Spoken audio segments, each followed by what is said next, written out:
அள்ளி கொண்டை முடிச்சு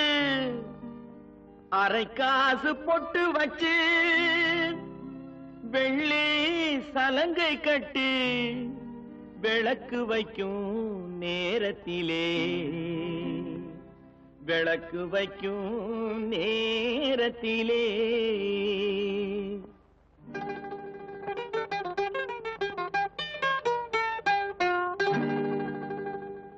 பட்டு வண்ணச்சிட்டு படகு துறை விட்டு பார்ப்பதும் யாரையடி அண்ணனடை போட்டு பட்டு வண்ணச்சிட்டு படகு துறை விட்டு பார்ப்பதும் யாரையடி அண்ணனடை போட்டு பார்ப்பதும் யாரையடி அண்ணனடை போட்டு